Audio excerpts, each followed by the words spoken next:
everyone. I'm very pleased to welcome today one of the writers I admire for the content and for the quality of the prose itself. He's been compared to George Orwell, which is high praise indeed, as one of Great Britain's finest essayists. Dr. Anthony Daniels, better known by his pen name, Theodore Dalrymple. He worked as a prison doctor and psychiatrist, retired in 2005, but worked all over the world and traveled. And he's written many books, some of which have had a rather profound cultural impact, including Life at the Bottom, the Worldview That Makes the Underclass, 2001, where he discusses what you might describe as the philosophy of poverty, Our Culture, What's Left of It, The Mandarins and the Masses, 2005, Not with a Bang, but a Whimper, The Politics and Culture of Decline, 2008, Spoiled Rotten, The Toxic Cult of Sentimentality, 2010, and The Terror of Existence with Catholic theologian Kenneth Francis in 2018. For The Spectator, he wrote a weekly column on his experiences as a prison doctor for 14 years. Those were later collected in various books. He wrote a weekly column for the British Medical Journal as well for 6 years, discussing medicine and literature. His essays have appeared in the finest newspapers and magazines in the world, including The Times, The Spectator, and The Wall Street Journal. Welcome, and thank you very much for agreeing to talk with me. Well, thank you for asking me. I'm going to start by telling you how I found out about you. When I was working as a clinical psychologist, I had a social worker as a client who, immigrant, second-generation immigrant female who had been a rather radically leftist thinker in her youth and then spent 20 years in the social work trenches and was eventually hounded out of her profession, hounded out and bullied out of her profession by the radical leftists themselves. And she mentioned Life at the Bottom to me. And so I picked it up and read it. And I thought, I've never heard anyone state this so bluntly. And what struck me, I guess, was three things. Was your apart from the quality of your writing and the content, the particularities of your experience.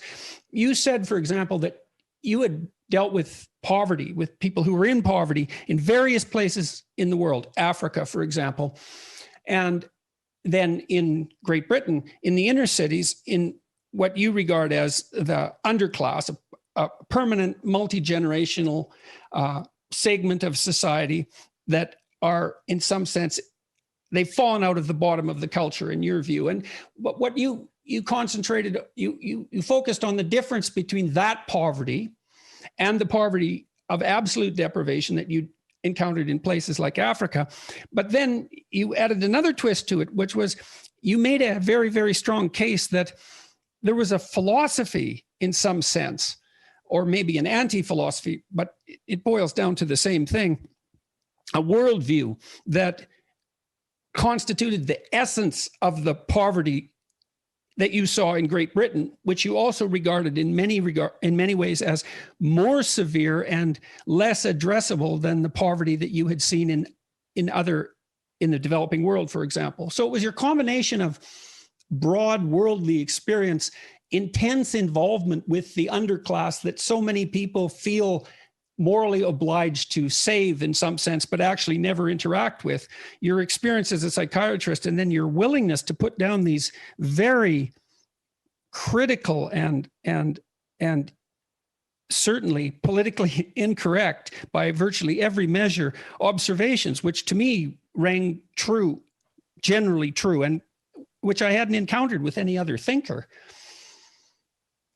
Yes.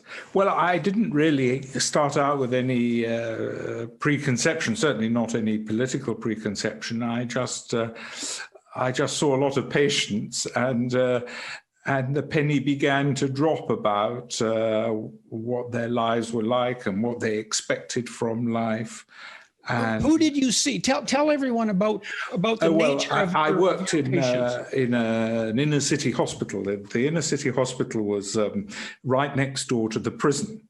And the main difference between these two great institutions was that far more violence in the hospital than in the prison. But and I would work in the morning in the hospital, and then I would go and work in the prison in the afternoon, and and often at night and weekends as well. So in the hospital, I saw maybe something in the region of, I didn't count exactly, 10 to 15,000 cases of attempted suicide, or at least of suicidal gestures that varied from real attempts at suicide to attempts to bring parents to heel, everything in between. But anyway, everyone, I examined them all, or when I say examined, I mean I spoke to them all, and of course they told me about the life around them. So they told me about the lives of people around them. And so in the end, I probably heard about the lives of maybe 40, 50,000 people, of course, refracted through these people's lenses. But nevertheless, though it was a selected sample of people, it wasn't a small sample of people. And so obviously I began to draw some conclusions, see some generalizations, which I didn't start with. So we could talk about the selection for a minute. I mean, because you were working in the hospital and in the prison, you obviously saw people who were hospitalized or who were in prison. And so obviously there's a selection there, but your patients were drawn from lower socioeconomic strata. So they were poor and dispossessed, but comparatively speaking, and they had got into trouble of one form or another that was sufficiently damaging so that they ended up being brought to the attention of the medical authorities because of the damage that had been inflicted on them, or prison authorities because of the damage that they inflicted on other people. So that's the selection. It would be poor people, relatively poor people who were also in trouble. And yes. And you said you didn't start with political intent while you were a psychiatrist, but walk us through what you saw, if you would, and over and what you started to conclude and why you started to communicate it. Well, I'll deal with why I started to communicate it, was that it was so terrible that it would, that I would have found it very difficult to keep it to myself and remain sane. In fact, my predecessor in the job, I found little bottles of vodka everywhere where he went, because I think he had found it extremely difficult. It was very, very distressing. Once, for example, I kept a diary of what I saw every day, rather than mold it in a kind of literary fashion for articles. I just wrote down what I saw. And after a very short time, actually only a few days, I thought, I can't go on with this. First of all, no one would want to read it. It's just too terrible. So actually things were worse than I described in my book. Now, what I saw was a complete social, what seemed to me a complete social breakdown. I mean, there were almost no families in the sense of mother, father, and children. That was almost unknown in the area, practically unknown. If you asked 16-year-olds who their father is, they replied with things like, "Do you mean my father at the moment?" Or they would say, when I say, "Who is your father?" they just say, "No." Well, I was listening to your book this morning, Life at the Bottom, at 2.5 times normal speed. And it was quite I'd read it before, but I had forgotten it's an unending litany of complete calamity across every dimension you can possibly imagine. And then you said you saw like 20,000 of people who were in dire suicidal straits. In addition, I presume that you had patients other than those who were suicidal as well. Yes, well, mainly because I was working in it was a general hospital. Then I would see organic patients with organic problems and a few others. People who'd been beaten by their partners. Oh, I saw that was standard, of course. I mean, I discovered that about 80% of the women whom I saw had suffered violence at the hands of one or more of their sexual partners. Well, we could dig in there. You tell this story that's really quite interesting. So you're, and very, what would you say, liable, any discussion of it is liable to create controversy. So you talked about the women that you saw, the patients who chronically chose males who you could identify at a glance as extraordinarily likely to burst into violent, jealous rages and become physically violent. And you also point out that the markers for that were not precisely subtle, comparing the men that you were looking at, I believe, to your neighbor's tomcat who had been in enough fights. So his head was a mass of shredded ears and scars and missing an eye. And so these were men who had shaved heads, multiple scars from battles, often tattooed on their fists with blatant messages of nihilism or social rejection or anger or threats or curse words or so it wasn't exactly subtle. And you said that they invariably wore an expression of malign contempt, something like that. And they were people you would obviously give wide berth to in the street in broad daylight. Yet they were invariably tangled up with a woman or two or three or 10 who they were abusing serially.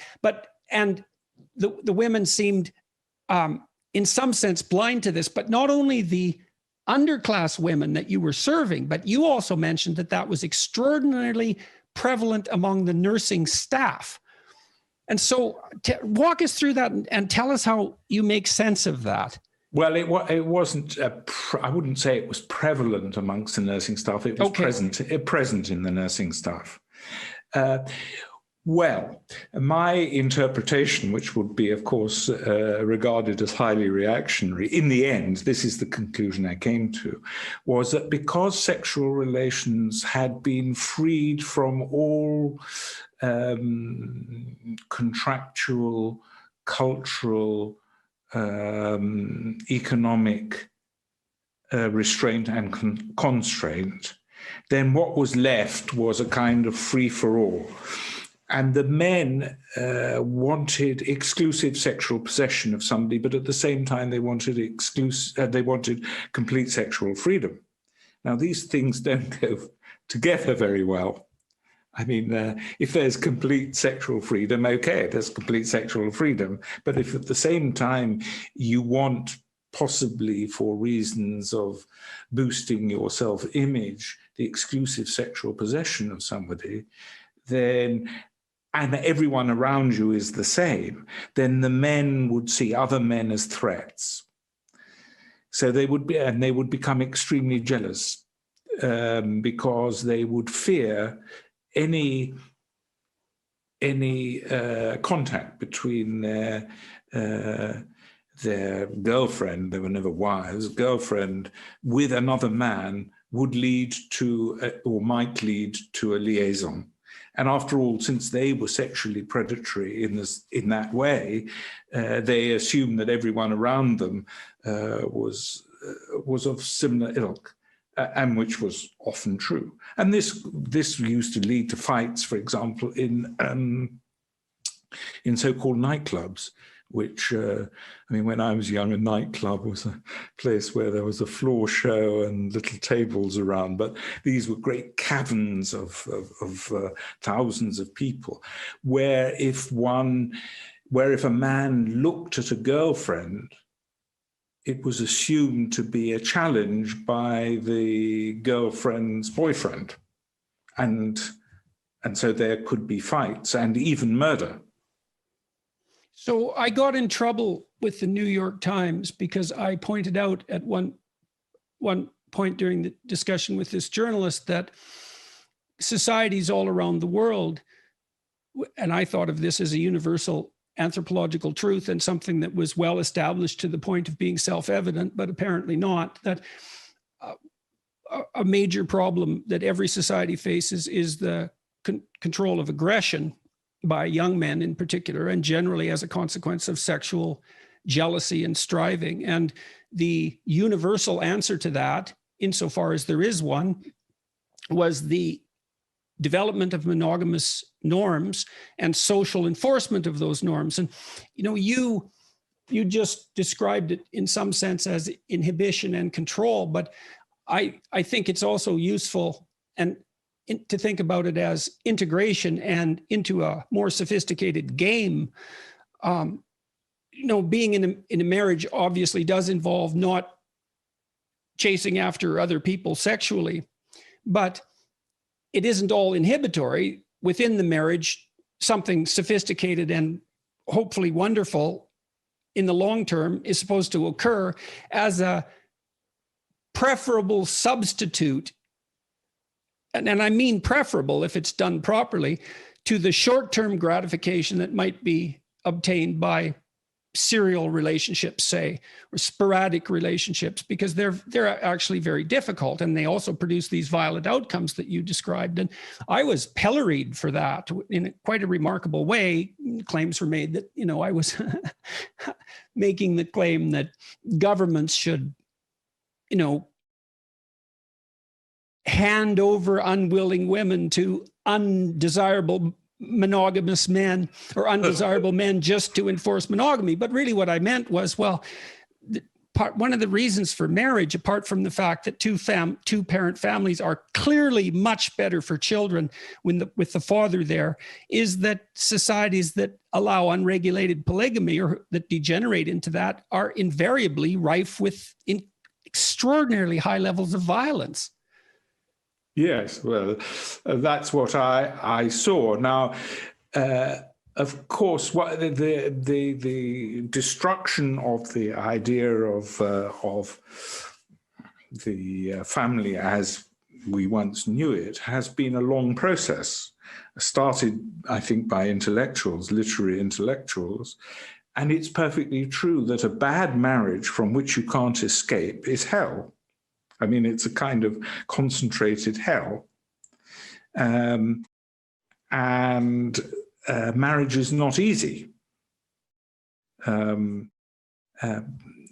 people thought, well, I think this is my explanation. They thought that there was, if we could get rid of all the inhibitions and restraints and frustrations, because there are frustrations,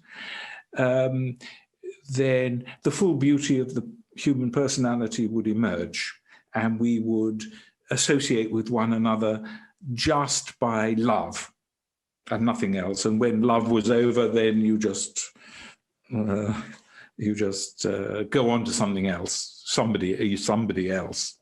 But this is actually a very shallow view of things, apart from anything else. In a marriage, if there are difficulties in the way of ending a marriage, this gives you actual incentives to make it work. It also tells you that society values what you're doing, which helps you continue to value it, which makes you more likely to stick with it during periods of doubt. I mean, obviously, life is extraordinarily difficult and just on its own, and it's certainly no easier if you're alone, that's for sure. And so life is difficult when you have a partner.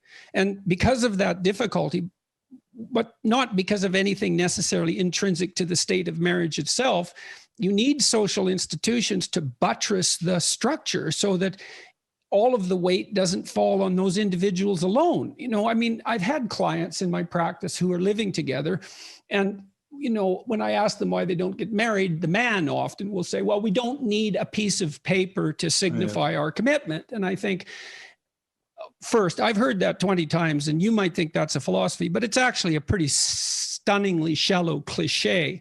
And second, we're not talking about a piece of paper here. We're actually talking about something serious. You stand up in front of your family, your peers, your friends, the people that love you, the people that you want to spend time with, hypothetically, for the rest of your life, that you're going to depend on, that are going to depend on you. And you say, look, this is important. I want you to recognize it. We're now one thing. We're going to give it our best shot. And it would be nice if you support us. And that's not trivial. It's vital. And that's still why I think marriage may be less frequent, especially among the lower classes, than it once was, although cohabiting isn't, or perhaps it is as well. But romance movies that feature a wedding are certainly not any less popular. And marriage is still just as popular among the upper classes, which is something you also discuss in books like The Mandarins and the Masses, for example. You're not very happy with these philosophical discussions of freedom conducted by people, say, like Jean-Paul Sartre, and the absolutely catastrophic consequences of that unbridled thinking on people who are at the bottom of the hierarchy. Yes. With regard to the piece of paper business, I remember I had a patient who had and she was not a foolish woman, had tried to kill herself, eventually, unfortunately, did kill herself. She wanted very much a man to marry her. And the man didn't want to marry her, but he wanted to cohabit with her.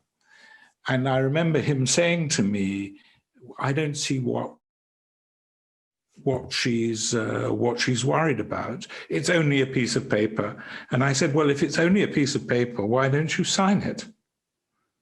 Because it's only a piece of paper either way.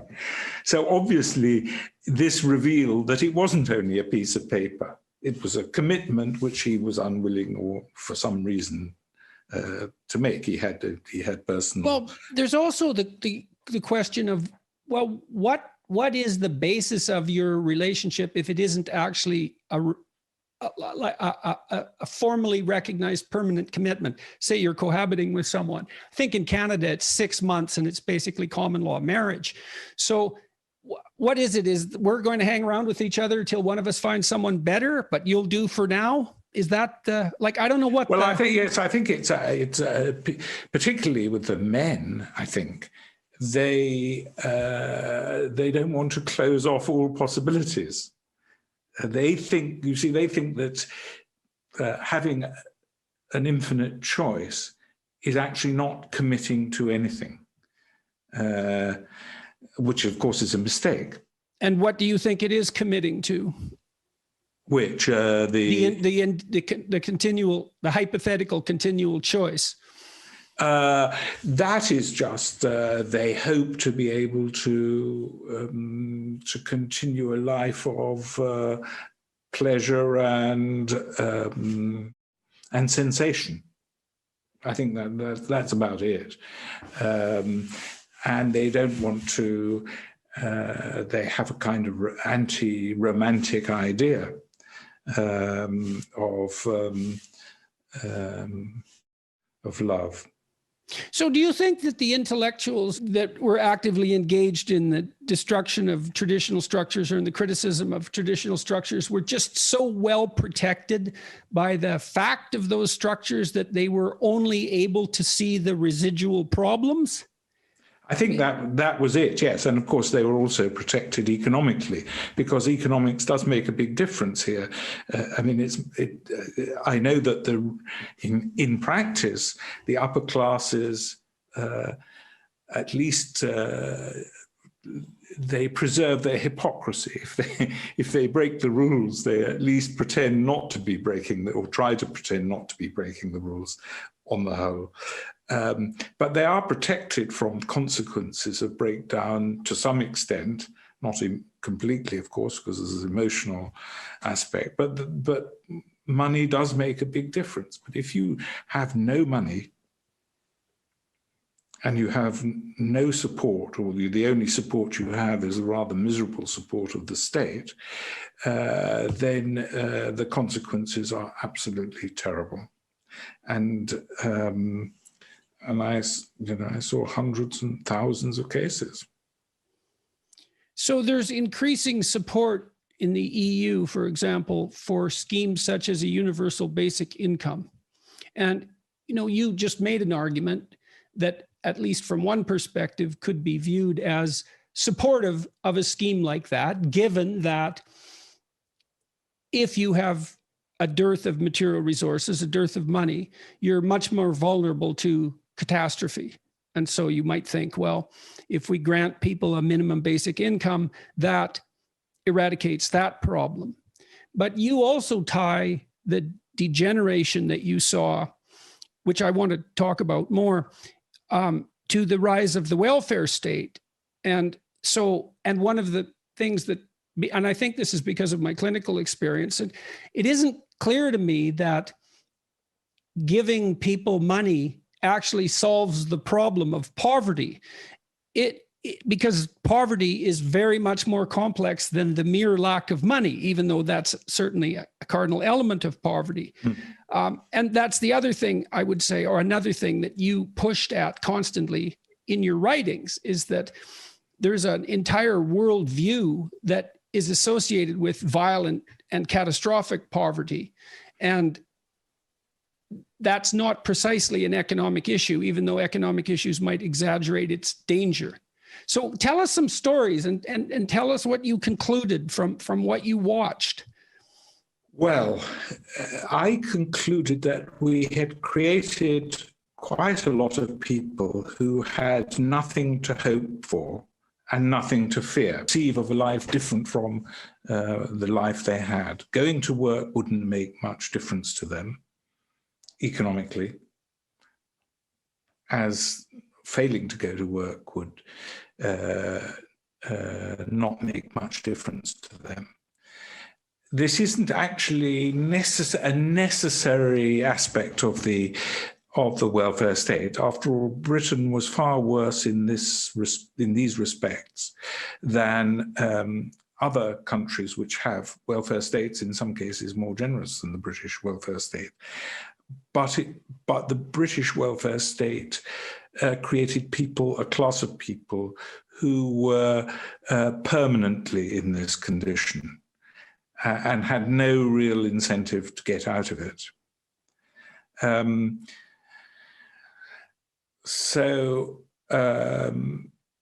This created it created sometimes a lassitude, but it was also dishonest. It created a kind of dishonesty, because actually the more problems they made for themselves, the more they were rewarded. I remember we had a peculiar demoralization of the world. I don't mean, I mean actual removal of morality from all human consideration. I remember once I had a patient with multiple sclerosis, and her husband worked, but he didn't earn a lot of money, and she had multiple sclerosis, which was clearly not her fault. And they needed some adjustments to their house so that she could get out of the house more easily and so on.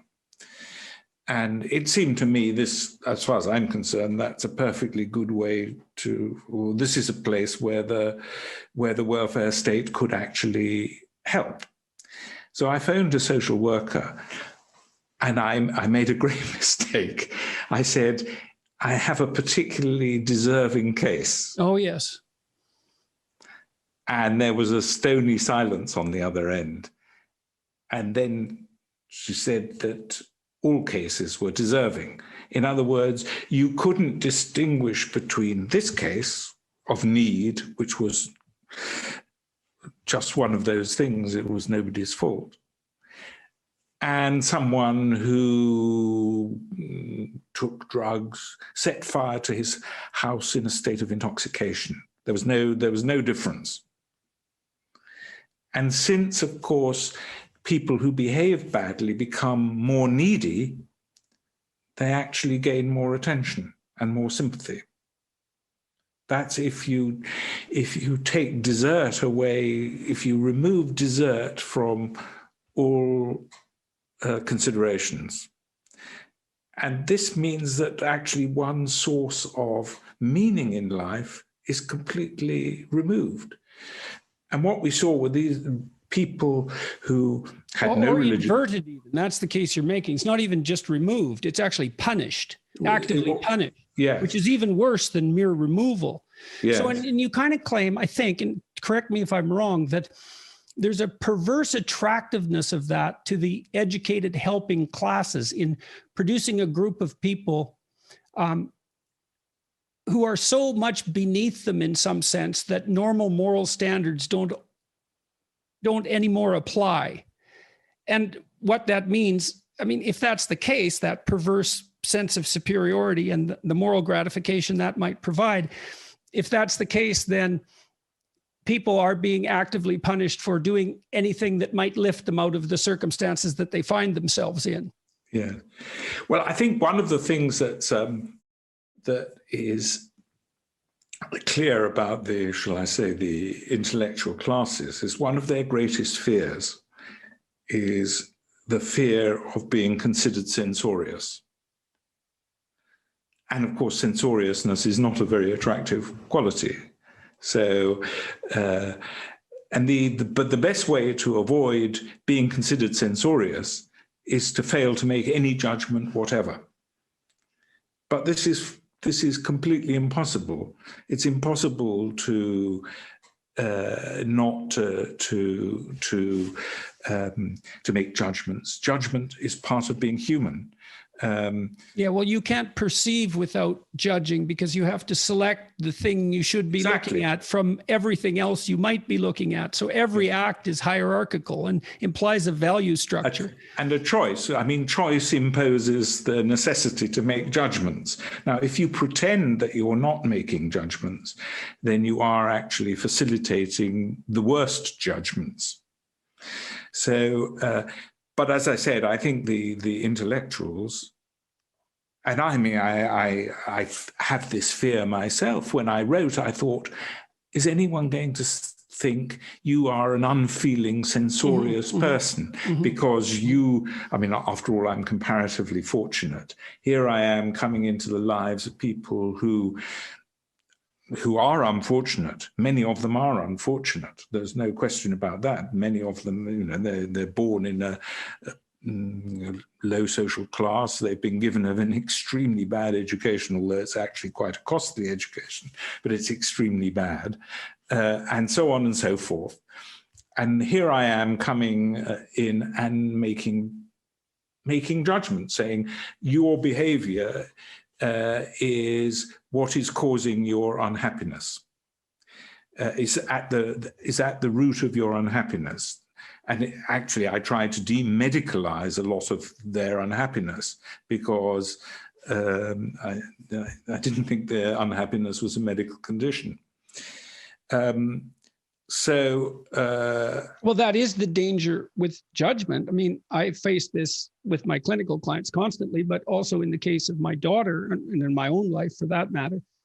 If you're dealing with someone who's ill, it's very difficult to encourage, and it's very difficult to discipline. And by that, I mean encourage and instill discipline, which is something that you want to do if you're a parent.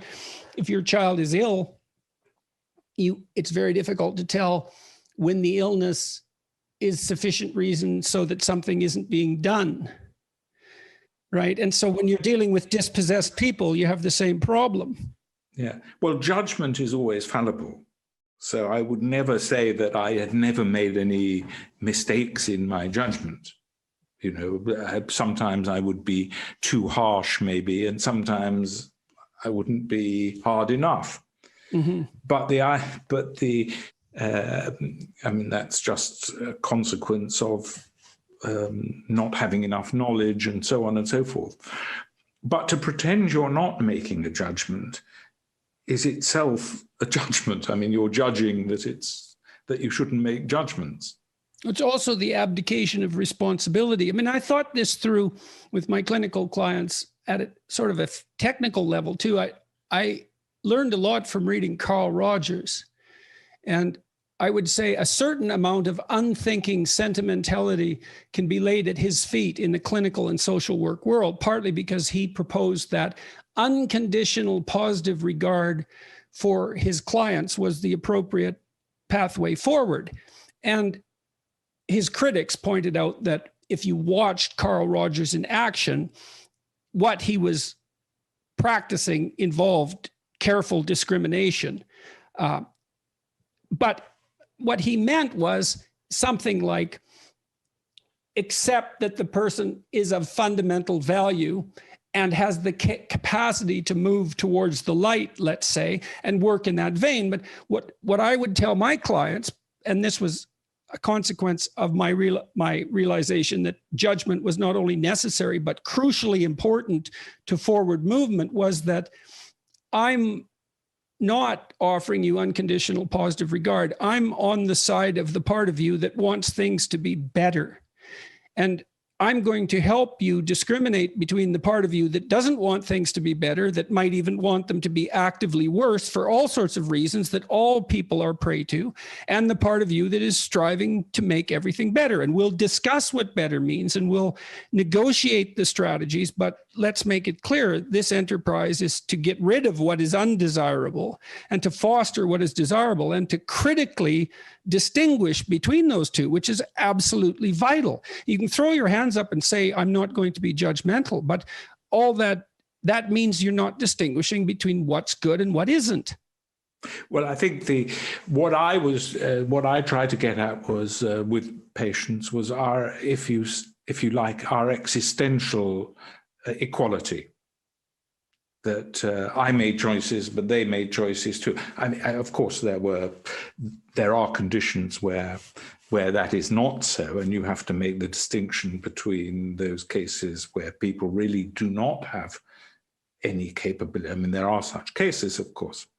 But in the prison, for example, one thing that made me a little bit optimistic was that I never said anything in my articles that I didn't actually say to the patients. And the patients understood on the whole. I mean, there were a few in the prison who I think were not reachable by this kind of argumentation. But for example, in the prison, I said I would not allow the prisoners to swear in front of me. And I had no means of stopping them, of course, and if they continued, I couldn't refuse to treat them on the grounds that they had sworn in front of me, but I did actually stop them. And I mean... So why do you think they stopped? Well, I provided an argument. I don't know whether one is allowed to use bad language on your podcast. You can, anything you have to say that you think is necessary, you're free to say. Okay. Well, a patient in the prison would come in and say, I've got this fucking headache. So I would say, well, before we go any further, can you tell me the difference between a headache and a fucking headache? Tell me the difference. And he would say, well, that's how I speak. And I say, yes, that's what I'm complaining of. And he said, well, why shouldn't I?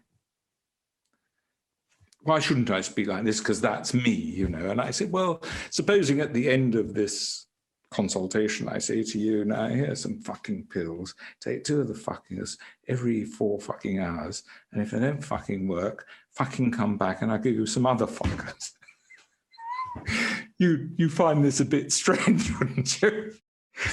So he said, yes. So I said, well, we're equal. I don't talk to you like that, and you don't talk to me like that. And they just stopped. And you meant that? What? That you meant that? Oh, I meant that, yes. Yeah, right. Well, and you're complimenting. You're complimenting your client instantly. You're saying, look, we're engaged in a serious enterprise here, and I actually care about it. And maybe we should attend to the words we're using. You too, or we're just playing. And I actually care about you getting better. So how about we watch our language? I'll do it, you do it, and you can do it. And so, yes, people are Yeah. going to agree to Well, that. listen, I used to have a good laugh sometimes. I remember the law was that every prisoner had to be examined medically within 24 hours of being received into the prison. And in practice, it was usually within 2 hours of being received in the prison. And I used to do these, examinations, and one prisoner said he wanted his medicine, and I didn't think he should have what he alleged he was taking. I had no idea whether he was taking it or not, and I said, I see no medical indication for him, and he started screaming. He said, "You murderer!" He said, You're a murderer. You're not a doctor. You're a murderer. And of course, this was a Victorian prison with ironwork and everything, so it was echoing all through this enormous building. and anyway, in the end, I said, "Well, that's enough. You have to go now." And so he went, and screaming still, and then the next day I saw him. And he came up to me and he apologized. And he said, I was bang out of order. That was his expression. I was bang out of order. I'm sorry, doctor. I said, "Oh, never mind." I said, "I've been called far worse than that." And then I said, "And actually, you had a wonderful effect on the other prisoners whom I was examining, because they were like lambs when they came in." And I said, "You couldn't come and do it again this evening, could you?" Come in and call me a murderer. So we had a good laugh. But on the other hand, of course, what I was saying is that you can control yourself. It's not... Well, that's a compliment. It's a compliment. And it might be the first time that some of these people had been complimented in that way. Well, yes. I mean, I unfortunately, I think that services have been set up to make them the victims of their own lives and behavior.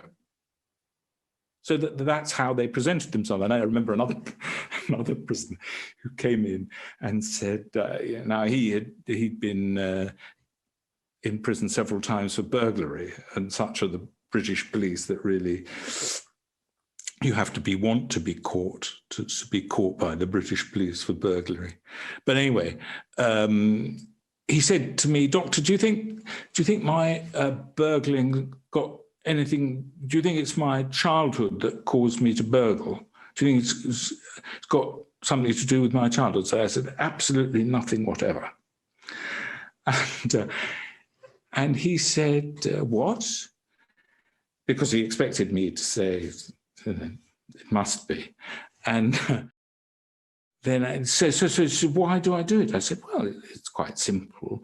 You're lazy and stupid, and you're not prepared to work for what it is that you want." And he laughed. Instead of being very angry, he laughed. And because he knew that what he was saying was nonsense. And then after that, we could talk about his childhood, because it was true that his childhood was a bad one. And most of the prisoners have very bad childhood. Many of them had very bad childhood. That was all true. But it's not true that everyone who has a bad childhood is a burglar.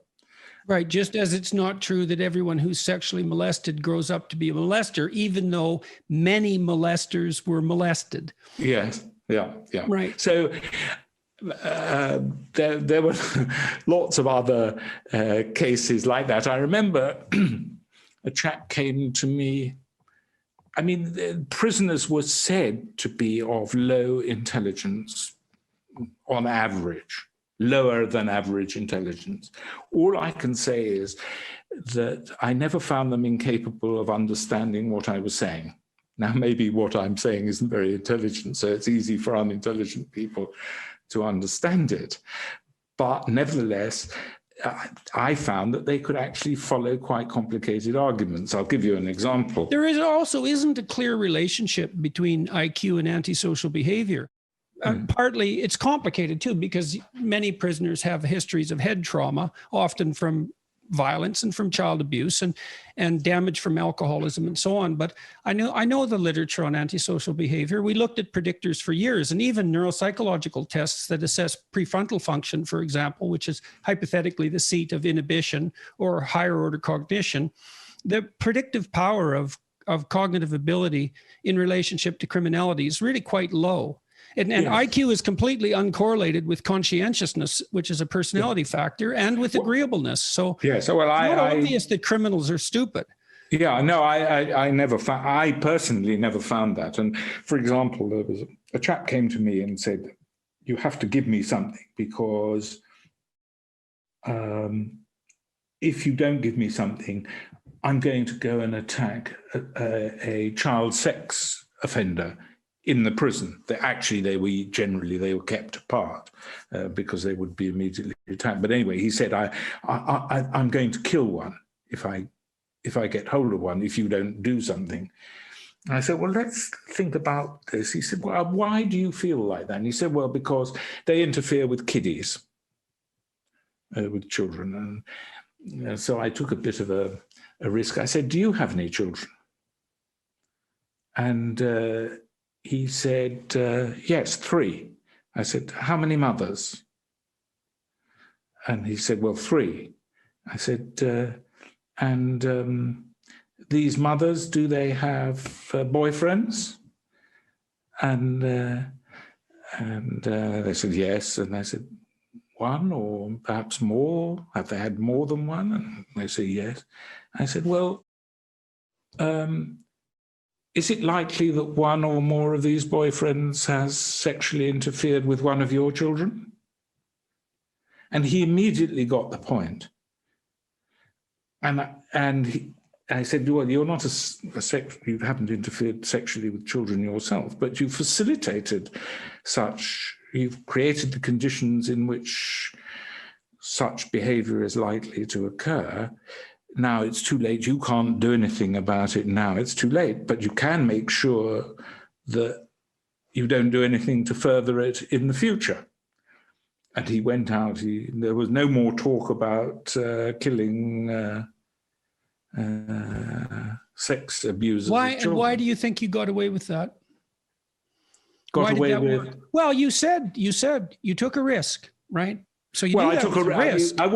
I took a risk. I mean, it was a risk that I didn't know that he had children. I didn't know I had a fair idea because it was so common amongst prisoners, sure. and outside prison. But it's also a risk. I mean, the risk you took. He asked you to do something because he was going to become murderous, and so that's a pretty salient, immediate, and credible threat, given that a violent criminal uttered it in a prison.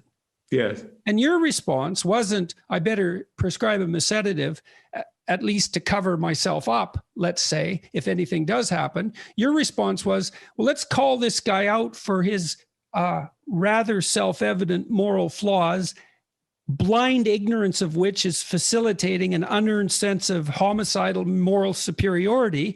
And let's assume that that's going to be curative. That's a risk. Yeah, it's a risk. And I must say that when I had quite a few patients who said similar things, and I didn't give in to what was, in essence, moral blackmail. But of course, it did always occur to me that maybe one day one of these people who was threatening something like that might actually commit the act, and then someone might blame me. I mean, yes, definitely. That never happened. That never happened. But I was fairly clear that their responsibility was not to behave like that, and he didn't, in my opinion, as far as I could tell, suffer from anything which would have excused him. Right, some organic impulse control disorder, some prefrontal damage, yeah. I mean, those things do occur. Yes. A certain percentage of violent criminals have rage that's induced by epilepsy, and that can be triggered by drinking. And I mean, there are organic syndromes that mimic virtually every moral failing. Yeah. Yeah, if he had a psychosis, for example, I mean, if he'd had a psychosis, I wouldn't have said what I said. My sense in reading your books is, so there is this censoriousness, or that's something you could be criticized about for. And I'm sure, and you can tell me about that, I'm sure you have been criticized for that. And, you know, you've written provocative tracts like The Toxic Cult of Sentimentality, which is a real dagger in some sense. I mean, because people, let's not call it sentimentality for a moment, let's call it empathy or sympathy. And you make a case that I think, and correct me if I'm wrong, that excessive empathy, unthinking sympathy can produce catastrophic consequences because it's not tempered by judgment. And then I look at the personality literature. You know, we have two moral personality traits, roughly speaking. One is agreeableness. And so people who are high in agreeableness are empathetic and sympathetic and self-sacrificing and perhaps resentful because of it. So it's not an untrammeled virtue, whereas the disagreeable types are more likely to be imprisoned. So that's a predictor of antisocial behavior, but they're implacable and stubborn and hard to push around. And so people vary on that distribution. I think agreeableness is the empathy dimension is a trait that's particularly good for fostering the care of infants, because infants, immediate empathy with an infant under 6 to 9 months is almost invariably the right response. If the infant is crying or in distress, your job isn't to question or judge, it's to alleviate the source of the trouble. And it's very hard to take care of infants, and it's no wonder that there's a moral virtue that's essentially devoted to the care of true dependence. But we have conscientiousness too. And conscientiousness is the best predictor of long-term life success apart from IQ. And conscientious people are good at keep formulating and keeping contracts, long-term contracts. It's sort of a cold virtue, and they are judgmental. But as far as I'm concerned, we wouldn't have both these personality traits. Like they're 2 of 5. So it's not like it's a trivial proportion of the variation in personality. We wouldn't have 2 of our 5 personality traits aimed at regulating our behavior if empathy alone was sufficient. And so you go after it, the toxic cult of sentimentality. What do you mean by that?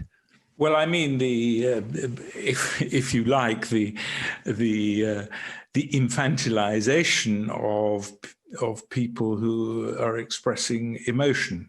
So we accept now that I mean, if someone expresses distress, we don't inquire where that distress comes from, how it arose. We just simply try to alleviate it. And, Oscar Wilde, of course, said that sentimentality is the desire to have the emotion without the cost of the emotion. I suppose sentimentality is to empathy what kitsch is to art. And so what would you regard? Okay, so let's... I'll give you I start the book with an example, which I read in my local newspaper, which was of a man who bought a chicken in a supermarket and roasted it, and then gave it to they were eating their dinner, and the little girl finds that there are chicken's feet in it and screams with horror. And so the child is so horrified that the father says, I don't know whether this is what he did literally, but I had to throw it out of the window. So he just took the emotion of the child and said, I have to assuage that emotion any way I can, and the quickest way is the best, because, of course, she would have less emotion if it's dealt with quickly. So there's no attempt to argue rationally about this, that actually chickens do have feet, that they were live creatures once, and this is something that children have to learn. It's one of the things that children have to know. And so what's the problem with reflexive empathy exactly?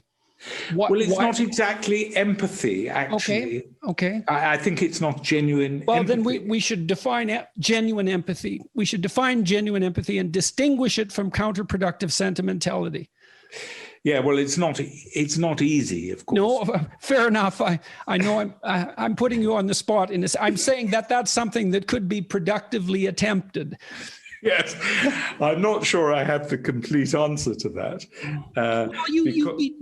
You're hitting at it from all sorts of different directions, though. You know, like one of the things that emerges from your book, and you know, I saw you as someone who wanted genuinely to be of help to the people that you were seeing, and tortured by this constant immersion that you had in absolute bloody nightmarish catastrophe, like to a degree that I don't really understand how you managed, outraged by what you saw, outraged by the thoughtless contribution of skeptical and critical intellectuals to this suffering, which is swept under the table in some sense, or attributed only to, you know, the power-hungry depredations of capitalism or something like that.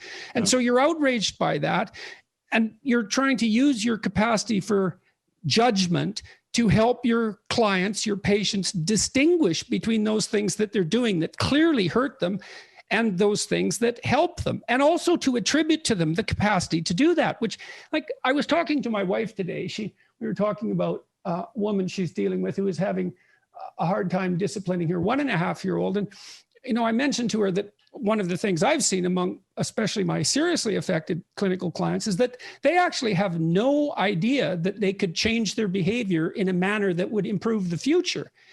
That as a concept, that's not part of the subculture that they're embedded in. And that's so counterproductive and unhelpful. Just hinting at that is helpful. We also, of course, give them incentives not to think like that. Because if in fact you have a situation in which changing their behavior will not improve certainly their economic situation very much,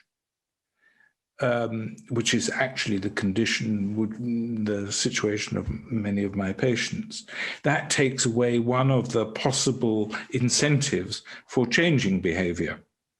And why is it that finding gainful employment, for example, isn't going to produce a material change in circumstances? How is it that this is at the level of detail? Because many people, if they go to work, they lose benefits. They have to start paying for things which were previously paid for them. So they end up going to work for X number of hours and being very slightly better off in monetary terms, which doesn't seem to them to be worth it. And I can understand that. So you're asking them to do low-level job, get up maybe at 6 o'clock in the morning. And furthermore, of course, it's not good for their children because often they are single parents. So they've got no support at home other than whatever it is that the state provides them. And they have to manage their children and going to work when it's very difficult for them. Right, for no economic incentive. Well, I mean, they're little marginally better off. Mm-hmm. Well, maybe they have to buy clothes. It's expensive to work to enter the workforce. It's not trivial. They have to arrange transportation. That's also an expense. And then you said childcare. That's a devastating expense because most people who would work on the margins don't make enough money to afford childcare at all, let alone childcare of any quality. Yeah. And so it also means that this unwillingness to pass judgment, let's say, on the part of helpers, also means that we're we abdicate our responsibility to design social welfare systems that would reward productive behavior, because we don't want to make the judgments about what behaviors are productive and what aren't, at least partly because we don't want to make mistakes and throw people out that are deserving, but we can't differentiate. But then because we won't make those judgments, we produce systems that counterproductively reward the kinds of behaviors that produce the problems we want to solve. They treat everybody as helpless. And it's a kind of learned helplessness, actually. And if you look at, I mean, it's very interesting to see the success, the economic success of certain groups of poor immigrants.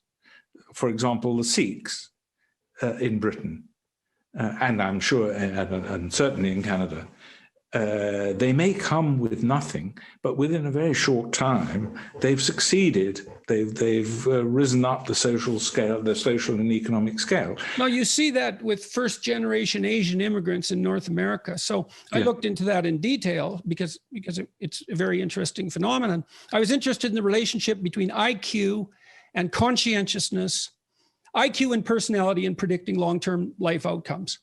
And by and large, people with higher IQs do substantially better. So if you had to pick one attribute to ensure your success at birth, it would be high intelligence. It's better to be born 3 standard deviations above the mean in IQ than 3 standard deviations above the mean in wealth, in terms of your position at 40, so 40 years later. So IQ is very powerful.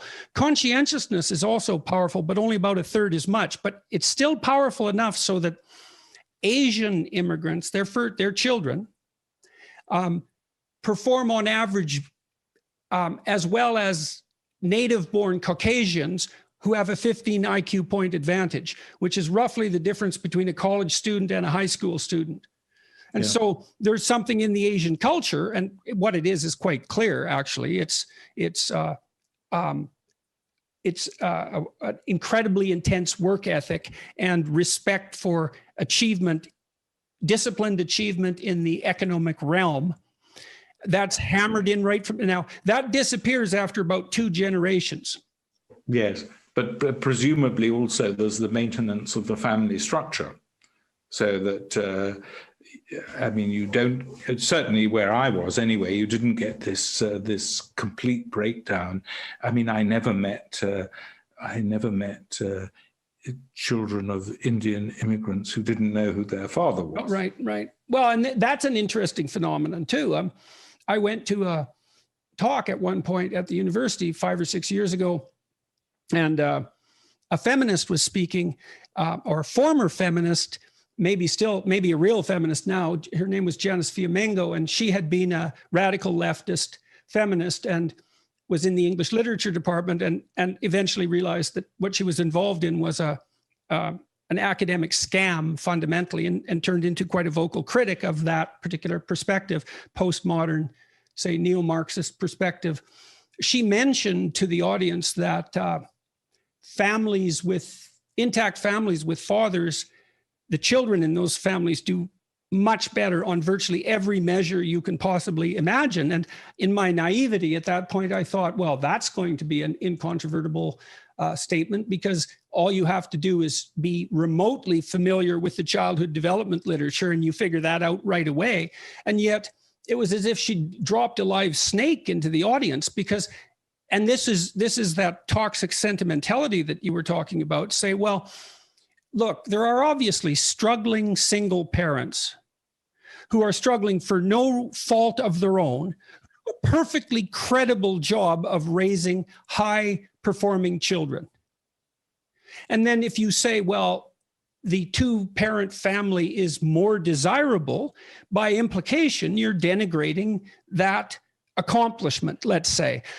But and fair enough, there is a real tension there, and there are exceptions to the rule, but it's still the case that if you were trying to design public policy that was of benefit to children, you would design public policy that would reward people for long-term monogamous relationships where one of the participants was male.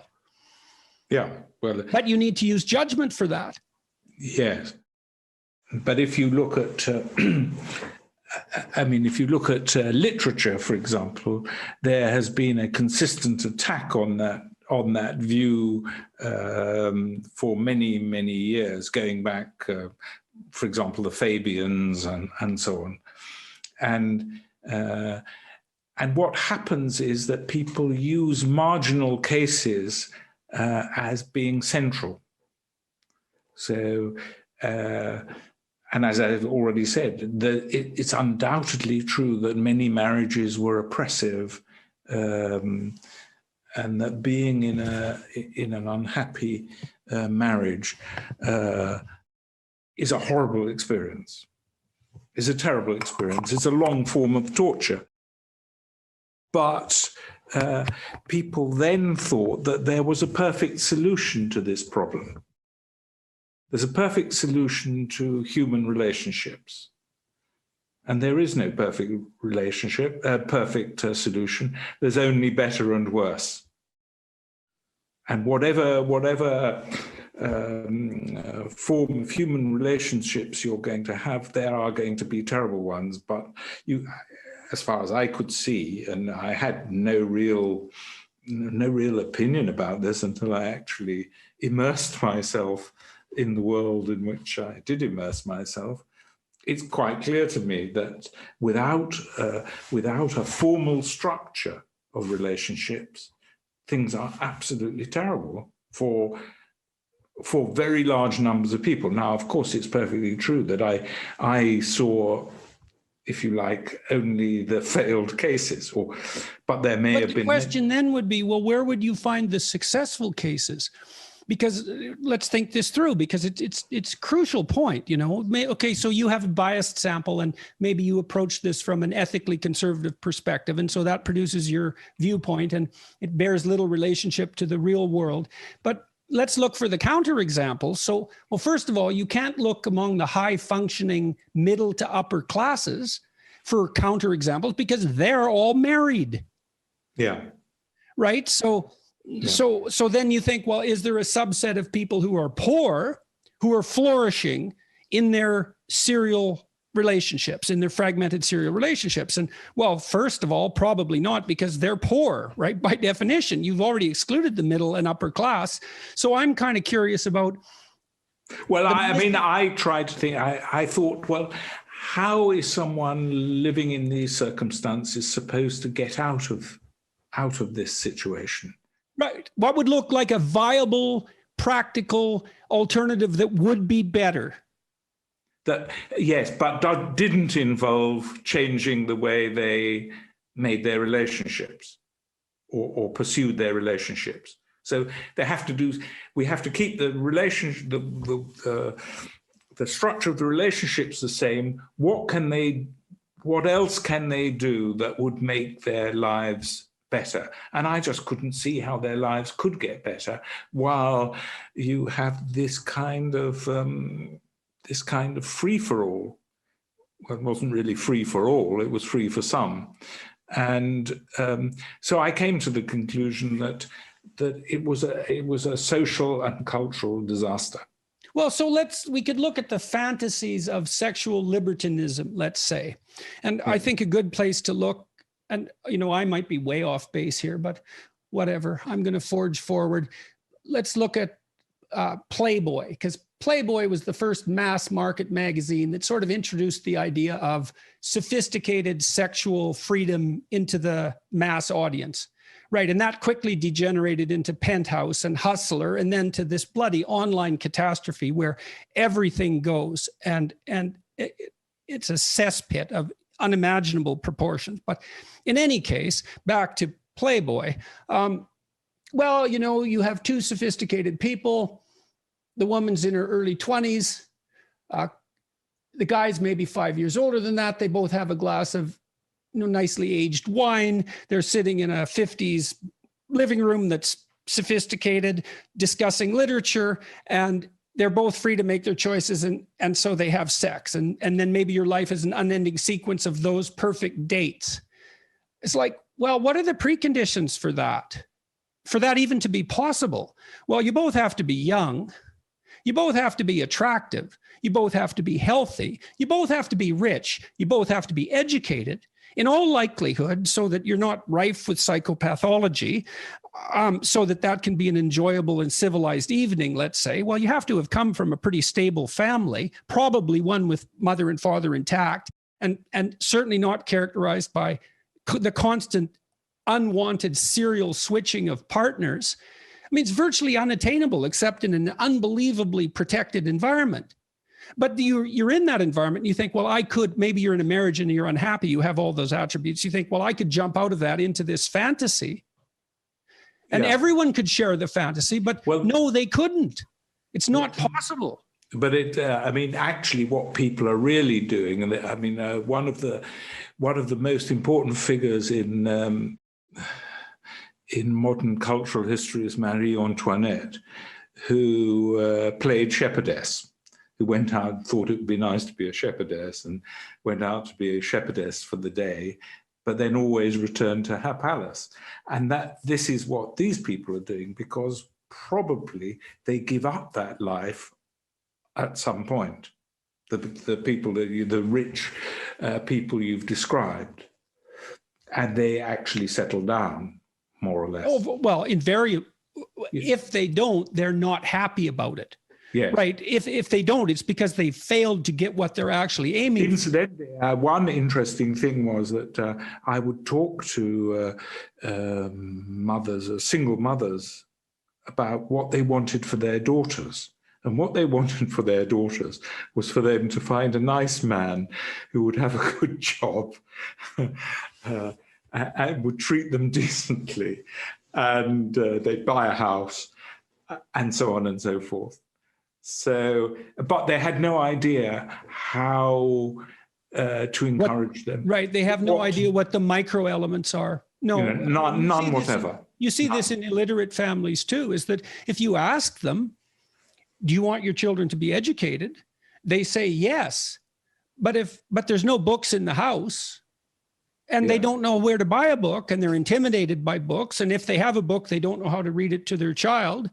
And you get these huge differences by the age of 3 between children in literate and non-literate households. The 3-year-olds in literate households might have been exposed to, 1,000 hours worth of books by the time they're 3.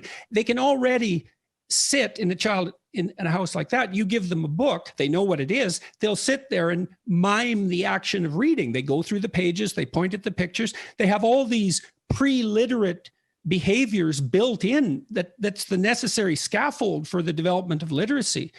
And there's micro habits that are invisible. If you're in that culture, they're invisible because they're just part of how you live, like the fact that you have a bookshelf, like the fact that your relatives buy your children books. If you don't know how to do that at all, the barriers to entry are unbelievably unforgiving. Yes, and probably also nobody tries to make up for it on the behalf of the parents. So, the schools are themselves now doubt the value of literacy. Some of them, the teachers don't know what they're supposed to be teaching, or at least, or alternatively, a lot of them are more interested in the ideological correctness of the children than they are in their ability to read. Well, it's actually quite difficult to teach children to read. You have to pay attention to each child, and they radically differ in their intellectual ability. And then you actually have to know how to teach someone to read. And that's actually complicated. You start with the letters, you get the letters pronounced, you get 2-letter combinations and 3-letter combinations, you automatize that. It's effortful. Ideological indoctrination, that's relatively straightforward. Yeah. Well, I can't really speak about this because I never tried to teach anybody to read. I had an interesting experience. Well, the data on that are pretty clear. If you teach children to read using phonetics, yes, which breaks it, we have a phonetic alphabet because that makes things easier. You only have to remember 26 characters and variants on them instead of 10,000, say. You teach the phonemes and you get them to aggregate them. And once they get to the point where they can read phrases, they start to read on their own account because it becomes rewarding. If you use other methods, they don't learn as well. So, one thing that I saw with my patient, I was interested in their level of education, which was catastrophically low. I mean, it was unbelievably low. And I would give them something to read, and you could see that they had difficulty doing it. I asked them to read it out loud. And then when they came to a long word, they would say, I don't know that word. I don't know that one, as if English were written in ideographs. In Chinese, yes. In Chinese. Mandarin, yeah, definitely. Yeah. Some teachers teach an ideogram method of verbal apprehension, which is absolutely counterproductive. That's how experts read, but that's not how you learn to read. Yes. No, and then I would say, when they got through it, I would ask them, what did it mean? And they would say, I don't know, I was only reading it. Mm-hmm, mm-hmm. As if... You can't, unless you can read phrases at a glance, you spend so much intellectual energy decoding the phonemes and the letters that you can't read for meaning. Yeah. And that's why it's not rewarding to begin with, right? You have to go through that slog of automatizing the subroutines, and that happens much at a much earlier age in literate households. Yeah. Well, I thought what I found very strange was that there was no sense of outrage that we spend on average $100,000, probably more, on each pupil's education. And about 20% of them come out functionally illiterate or barely literate, the kind of people that I'm talking about who couldn't read a phrase or who had difficulty sounding it out, and then at the end of it didn't know what it meant. Now, how is it possible to spend so much money and have these results? And this has a catastrophic effect on their lives. It's obvious that it must have, in any modern society, it must have a catastrophic effect on their lives. But nobody seemed to be interested or saw it as a disaster. You'd think the faculties of education would be interested, and you'd think that by now they would have, say assessed an immense variety of methods to teach children how to read, let's say, because I think pretty much everybody could agree that that would be good. You know, that they would have tried out 200 different educational techniques, subjected them to stringent analysis, and that we would see an increase in the efficiency of teaching children to read that would be in keeping with the increase in technological power that we've seen over the last 20 years. We should be teaching kids to read at a rate that's just beyond comprehension if the faculties of education were doing their jobs, which they're not. Quite the contrary.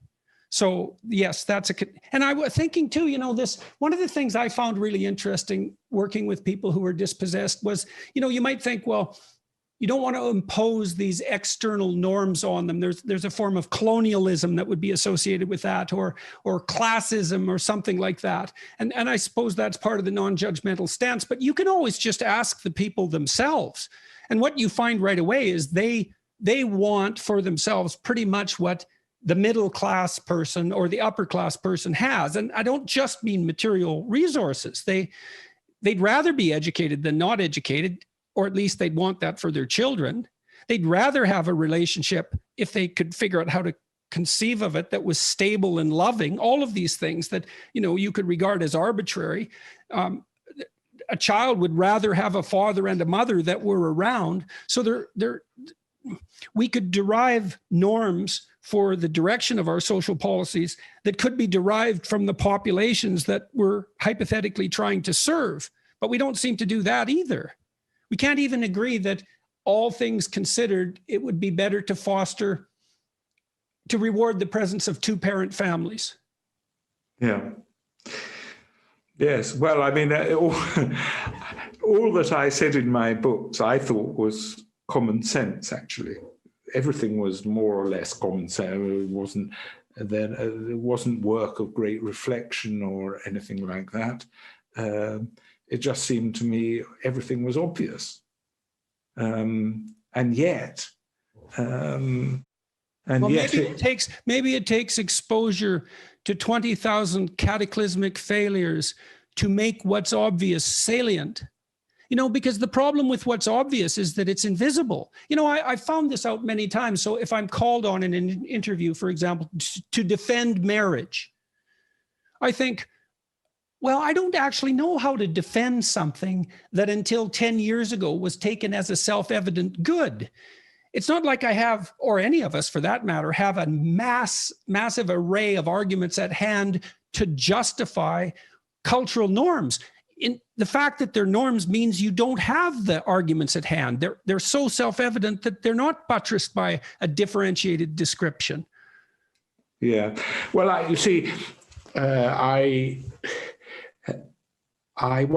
used to write for a left-wing magazine as well as The Spectator, which is conservative, called The New Statesman. I mean, it's not far left. It's, moderately left. And I used to go for lunch there. Sometimes, and we would have a discussion. And I met a very distinguished BBC broadcaster in the days when the BBC actually was not terrible. And he said he'd read me. And then he said, I wanted to meet you because I wanted to ask you. He said, do you make it up? Do you make it up? I'll make it up. So I said, well, I'm very flattered that you think I could make it up, but I don't make it up. On the contrary, I tone it down. And of course, I do disguise it so that people are not recognizable. But in essence, everything is true. And actually, things are much worse than I described. Well, the thing is, things in a bad situation, things are so bad that it's both inconceivable and incommunicable to the people that it's happening to and to anyone else. Like, I've been in families that were dysfunctional for multiple generations. And what I found was that in some situations, you'd dig and you'd get to a lie and you'd think, God, I finally got to the fundamental lie. And then you'd find that there was a lie underneath that was even bigger. And then if you dug through that, you'd find another catastrophe that was even more cataclysmic. And it just never came to an end. You can't communicate. What did you say in one of your books? I think it was, you quoted Tolstoy. Every unhappy family is unhappy in its own way. Yes. Right. So there's this specificity of misery that's complex beyond belief and densely layered. And so I know that reading your accounts, which are, hair-raising and heart-rending, that's nowhere near as bad as the actual situation. Yes. Yeah. Well, I used to go into the hospital thinking I'd heard everything. I've heard everything. They can't surprise me, but they always could surprise me. There was a kind of creativity about the miseries that people inflicted on each other without. I mean, what was distressing to me about the misery that I saw is that it was not actually, there wasn't a government inflicting it, certainly not directly. It was not like the misery of, shall we say, mass deportation or, civil war or anything like that. But in a way that made it, because I used to have, not exactly a hobby, but I used to have a taste for going to dangerous countries and places where there was civil war, where everything had broken down. And in a way, I found it less distressing than the kind of breakdown that I was seeing around me in England, because it was, in a way, it was unforced. Right. Well, let me ask you about that then for a sec. I mean, you're making two arguments. You were making two arguments just then, and I think this happens regularly, is that there is an underclass, so three arguments. There is an underclass that has a multi-generational component. Things are really, really bad in that class for all sorts of complex reasons, many of which are philosophical, let's say, or ethical or moral. And it's worse than it was. And I guess of the three of those, the one I find least convincing, let's say, or I'm able to accept with less certainty, is the idea that things are actually worse. I mean, people, if you go back to 1820s, and this is maybe where your experience in poor places in developing worlds might be useful. If you go back to 1840 or thereabouts, the typical person in the Western world lived on about $1.90 a day in today's dollars. So below the UN poverty level, life was bloody brutal for people. And, so maybe things are worse now in the lower class with regards to familial structure than they were for a brief period after the Second World War. But it isn't obvious to me that they're necessarily worse by historical standards. Well, I mean, it's always a question of when you say something is worse, there's always the question of what you're comparing it to. Yes. So, I mean, we could compare it with 3000 BC or 1100 or whatever. The things that it's incontestable that we are vastly better off physically. That's incontestable. And I mean, when my father was born in the East End of London, and in his borough, when he was born, which was 1909, the infant mortality rate was, if I remember rightly, 124 per thousand, which means that an eighth of children died before their first birthday. And in 18th century London, 50% of children died before they were 5. And there was, poverty and filth and epidemic disease and every kind of, but I don't think that that's the kind of standard of comparison we should use. And if we take something like crime, violent crime, I think the evidence is that it has increased enormously in a country like Britain since 1900. When, of course, there was absolutely terrible poverty by our standards today, the kind of poverty that nobody suffers today in any Western society. And I was very struck by the story of Jack the Ripper. They're very instructive things which some people haven't noticed, which was that in Whitechapel, which was regarded as the worst part of London in the 1880s, and the poverty was just, again, inconceivable to us now. When a body was found, people ran off to find a policeman, and they found a policeman. And the policeman was armed with a bullseye lamp. He had a truncheon which he was supposed to draw only in extremis, and he had a whistle. And that was how he was armed. And he went around Whitechapel one by one, not in pairs or not in groups, but with one. So in Whitechapel today, you wouldn't get a policeman doing that. So I am confused about that to some degree, because Steven Pinker, for example, I mean, he makes a pretty strong case that overall your probability of being murdered, for example, has again, it's a time frame issue, has declined. Well, it depends what you're starting with. So I think the more powerful argument is not necessarily so much that things have. Tell me what you think about this. It could easily be that there's a degeneration of moral standards, let's say, that leads to a higher probability of dispossession, and that you see that in the class that's dropped out of society, and that is a consequence of, what would you say, a failure to abide by the same standards that might motivate middle class prosperity. And maybe the expectations for that class have transformed themselves over a 20-year period, but it isn't obvious to me necessarily that that's associated with an increase in criminality overall. Well, I think that certainly in Britain, it's perfectly clear that things like burglary and assault have increased enormously. I mean, they're not increasing further, and they might now be decreasing, but they've increased enormously by comparison with the fairly recent past. I'm not talking about 18th century London when you couldn't go anywhere without meeting a footpad or anything like that. This is slightly altering the subject a little. I personally am not terribly keen on the idea of the underclass, because this suggests that it's a bit like Marx's lumpenproletariat, if you like. This is 5% of the population, or whatever percentage of the population, that is very separate from the rest of the population.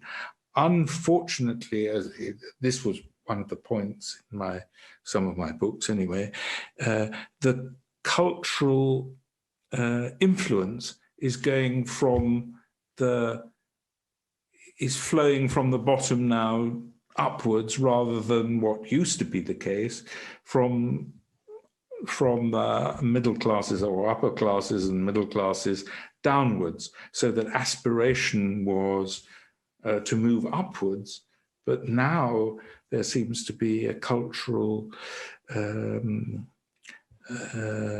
desire for cultural decline or descent. It seems to me. Yeah, you make that case with the upper class mimicry of lower class, let's say lower economic class styles and that sort of thing. Which is a form of Marie Antoinetteism, because of course they hang on to their economic advantages. Right. Well, then they get the advantages of being dispossessed and the advantages of being rich. Let me ask you, we're going to have to draw to a close here relatively quickly, unfortunately. What are there other people writing in the same vein as you? And that's one question. The other question is, what has been the consequence for you of your writing and your popularization of these ideas? I'd also like to know what sort of audience you're reaching. Your most successful book, let's say, if you consider success popularity, was Life at the Bottom, correct? That's 2001. Yes. And that one, I think it's fair to say that one brought you to wide public attention by writer standards, by nonfiction writer standards, let's say. What's been the consequence? What kind of criticisms have you faced, and how have you responded to them? What's been the consequence of that for you as well? Yeah, well, the first thing is I don't think many people are writing in my vein. There was a journalist, a left-wing journalist called Nick Davis, who wrote about this, and he admitted the phenomena. So he didn't deny the phenomena. His analysis of the causes of it was different. But Nick Davis? Nick Davis, yes. What did he write? I've forgotten the title. Okay, I'll look it up. Yeah. I mean, and I didn't agree with his analysis of the causes, but he did admit that the phenomena were there, and we are very reluctant to admit that the phenomena are there. And if they are admitted, they're regarded as amusing. There was a very interesting video made about the Tokkie. It was called the Tokkie family in Holland, and this was a sort of underclass family which was drinking and taking drugs, and it was making the lives of the neighbors terrible. And they were, I mean, I don't like to use the word degenerates, but that's the word that comes to mind. And finally, they managed something which is very difficult in Holland. They were evicted from where they were living. And this is almost an impossible achievement in Holland. But anyway, they went off in their white van, and their consequence was that they were going on holiday to, their punishment for their behavior was going on holiday to Spain in a white van. and some producer made a little video of them singing that they were going on holiday to Spain and you see them drinking and, they were just like my patients. And what it was quite clear to me was that they were being exhibited as amusing to the middle classes of Holland. It was just a joke. But these people were not a joke. They'd been very violent to their neighbors. They'd made the lives of their neighbors hell. And what we saw was the metropolitan middle classes just turning them into a joke, as if their lives and the lives of the people around them were not to be taken seriously. So that I think is the attitude of the kind of people who have no contact with this world, as I would have had no contact with this world if I hadn't done the work I did. As to consequences for me, there haven't really been any. I haven't been viciously attacked. Why not? I think, well, first of all, it helps to be a doctor. Secondly, right. Well, you have some credibility too, because you're actually working directly. Well, that I think was it. So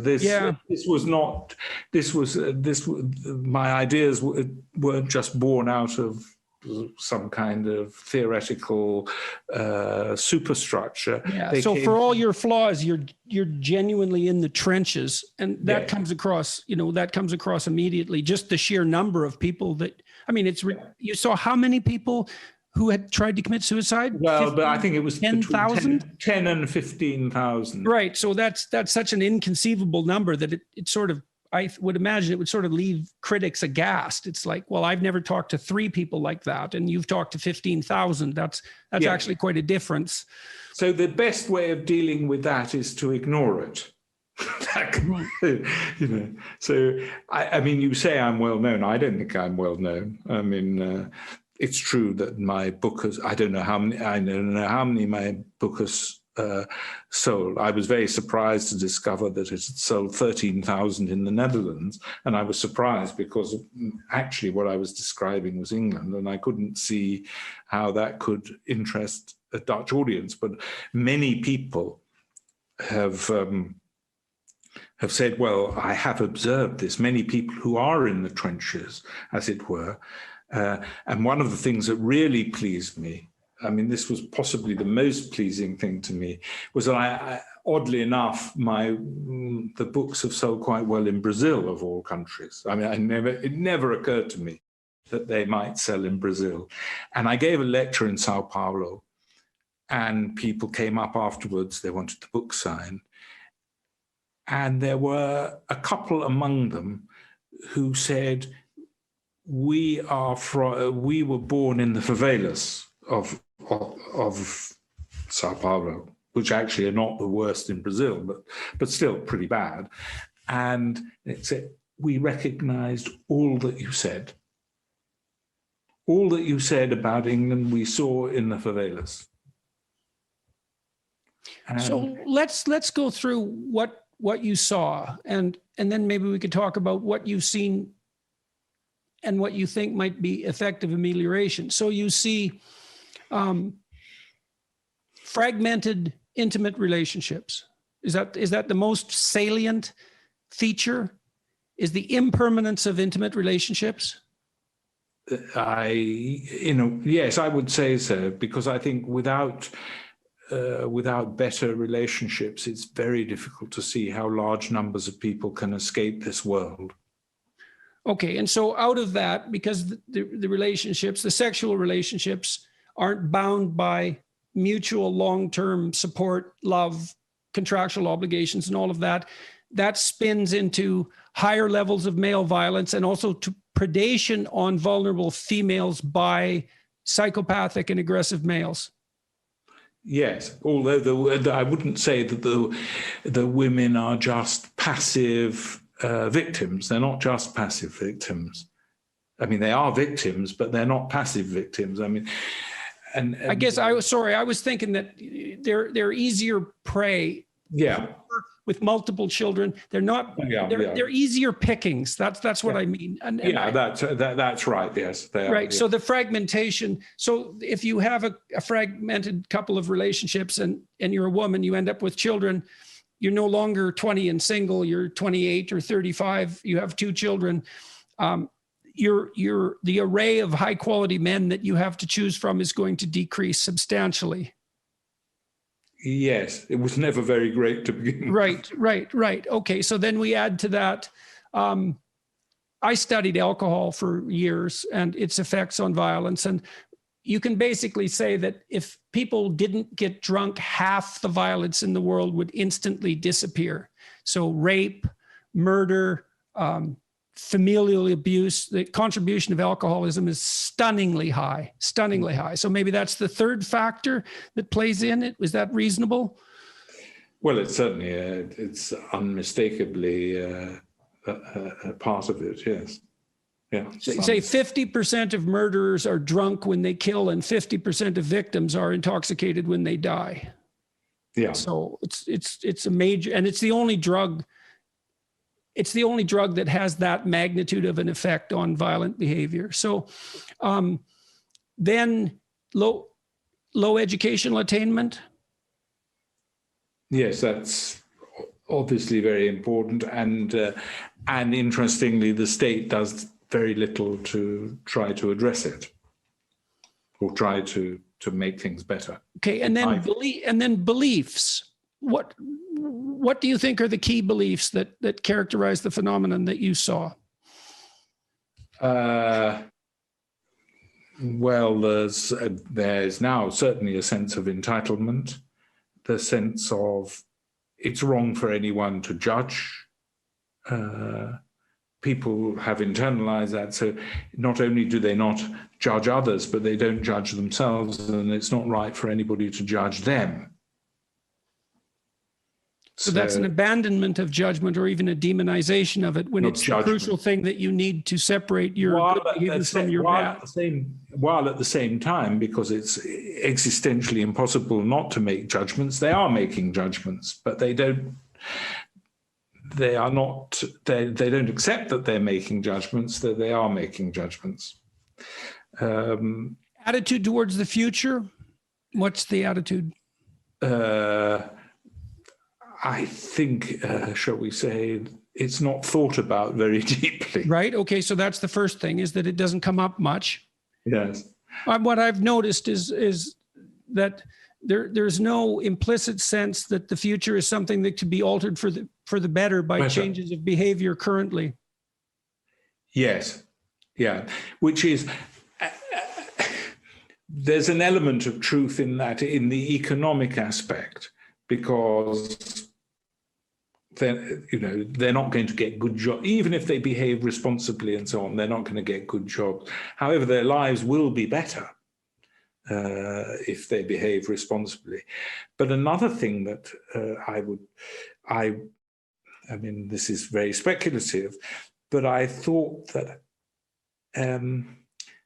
lots of people have become stars in their own soap opera, and they prefer a dramatic life, a life full of incident, to a life that would be actually very flat. If they did the kind of things that you and I would suggest, their lives might be very flat, because they would not be well off. They would still be struggling economically and so on, and their lives would be very, very dull. Well, that's Dostoevsky's famous criticism of socialist utopia, right? People are fundamentally unable to deal with satiated dullness. They'll break it, they'll fragment it just so that something dramatic and exciting happens. And there's definitely truth in that. I think that's a testament to some degree to the adventurousness of the human spirit, even though it's something that can, well, manifest it in the ways that you described. Yeah, well, not boring. Yes. Well, I mean, I've fled.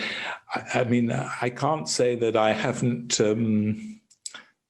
I haven't liked chasing sensation myself, because when I was younger, I used to like danger of a certain kind. I used to like going to countries which were dangerous. I crossed Africa by public transport in days when it was impossible to communicate with anyone. There were no mobile phones or anything. So I was incommunicado for months at a time. Well, and you did work in prisons as a psychiatrist. Yeah, well, I never felt really that was very dangerous. But countries where there's civil war and so on are dangerous, and I liked it. But I always felt, I suppose, maybe falsely, that there was some higher purpose. It wasn't just a liking for danger. There was some kind of purpose behind it all. Well, there is some utility in seeking out adventure and strife. If that's integrated into a functional and productive, generous, honest life, that's better. It's better. So obviously, in and of itself, it can become a problem. But so how did you handle this emotionally? Which well, the endless onslaught of misery amongst your clientele. Well, I mean, one way of dealing with it, of course, was writing about it. Because what I found is that when you write about an experience, even an unpleasant experience, it distances you from that experience. So you not only having the experience, you're observing having the experience. I was once arrested in Albania, and mildly, if you could say, mildly beaten with a truncheon by a policeman. And actually, as he was hitting me, I wasn't thinking this is painful. I was thinking, how am I going to describe this subsequently?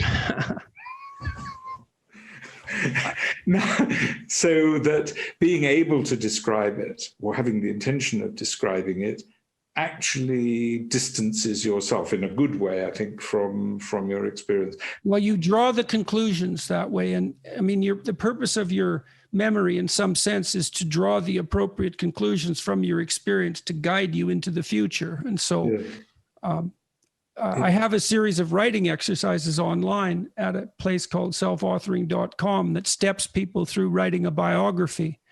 And it highlights experiences that were emotionally extreme. And because there is plenty of evidence that writing them out, they have to be somewhat distant from you, Yes, you can't do it the next day. Yes, exactly, because you're just re-traumatizing yourself in some sense. But the evidence is quite strong, I would say, that doing that, well, you're transforming the emotion into words and replacing, in some sense, the emotion by the words. You're making sense of it. There was a very interesting experience. I had an interesting experience with that in that regard in the prison. We had a writer who would come in and teach writing, creative writing, if you like, to interested prisoners. And they were, of course, a selected group and so on. And the writer he came to me because, of course, there wasn't really any evidence that he was doing any good, because, of course, that such evidence would be almost impossible to gather. Right. And so, of course, the prison authorities are constantly trying to cut down costs, so they wanted to get rid of them. So he wanted me to write in his favor, which I did, which, of course, sealed his fate. But but anyway, he told me something very interesting. All the people who wrote autobiographically, as you would expect, and they would come to a point in their lives when they had to stop, when they found it extremely difficult to go on, because actually what it did, this was the first time in their lives they'd really ever thought biographically. Or perhaps even thought. Well, maybe. Well, I really mean that. It's like, that people think they think, but what happens is thoughts appear in their head. That's way different than sitting down programmatically and voluntarily going over your life and trying to make sense of it. Anyway, they came to a point where they couldn't go on, at least for quite a long time. And that point was when they realized that all that they'd been telling themselves about their own behavior was actually false. And so I came to the conclusion that this actually, now whether it changed their behavior subsequently, I can't tell you. I don't know. And anyway... Well, you probably need to marry that with a plan. Yeah. Like the problem is that if you realize that what you're doing is wrong, but it's habitual and you don't know what else to do, you're going to do what you know, because what else are you going to do? You don't know anything else. Yeah. I mean, one thing about the statistics in any rate in Britain are quite clear, that people stop coming into prison on new offences. I mean, overwhelmingly, not absolutely 100%, but overwhelmingly for offences like burglary and violence, they stop after the age of 39. Mm-hmm. And their rate of conviction goes down in the 30s. So there is a kind of spontaneous change. Mm-hmm. Now, whether this would accelerate, I mean, what you would want to do is accelerate that change so that they didn't have to reach the age of 39 before they stopped committing those crimes. And my guess was that this did actually have an effect, but I have no proof of that. I have no proof that this... And I don't know of any studies that look at autobiographical writing and recidivism. Well, it would be very difficult, because it would be very difficult. Very. Yeah. I mean, it would be difficult to find the control group and so on. So, but I mean, instinctively, I felt that this was a good thing to be doing. Well, insofar as thought is useful, and verbal thought is high quality thought, you'd hope that it would be helpful. Okay, so how did your conclusions change your clinical practice for the better, let's say, in your opinion? And what about social policy suggestions? Well, the first of the clinical practice, it made me very wary of medicalization of misery. That's the first thing, so that I spent far more time persuading people not to take medication than to take it. In fact, there's a kind of law in prison: if people want medicine, they don't need it, and if they won't take it, they do need it. So, but as far as social policy is concerned, I'm very, very wary of making, and perhaps this is very cowardly of me, very wary of making any suggestions, because if anyone were to take me seriously and the results were catastrophic, I would feel very bad. So, well, it's an unfair actually, I think also that actually what we need is a cultural change, and I'm not sure how much the government can bring about a cultural change. So I was trying to, in my way, trying to persuade people, particularly the intellect, maybe this is grandiose, but I was trying to persuade intellectuals that a lot of their world outlook was bad and was doing harm rather than good. And to be cognizant of that, to be cognizant of the fact that radicalism translated down the socioeconomic hierarchy is often devastating. Yes, yeah. So that the destruction of the family, which, rich people perhaps can survive, is devastating for people who need solidarity, social solidarity, more than anybody else. And that the social solidarity, which now runs entirely through the state, is a very cold form of solidarity that is very unpleasant. That's a good place to stop. Yeah. Thank you very much for your conversation. I've appreciated it for talking with me today. I hope everyone finds this useful. Yeah, I hope. I don't know how many people watch or see it. 1 million. 1 million. Yeah, and do you get abuse? That's a long story. I mean, I know you haven't. No, I mean abuse from this kind of thing, from a podcast. No, not at the moment, and likely not from this one. Yes. So, yeah, good. Well, yeah. I mean, I must say, I haven't really had any abuse, but then of course I don't look to see whether people are abusing me. So what the heart doesn't see, what the eye doesn't see, the heart can't grieve over. Much appreciated. Okay, thank you very much. Thank you very much.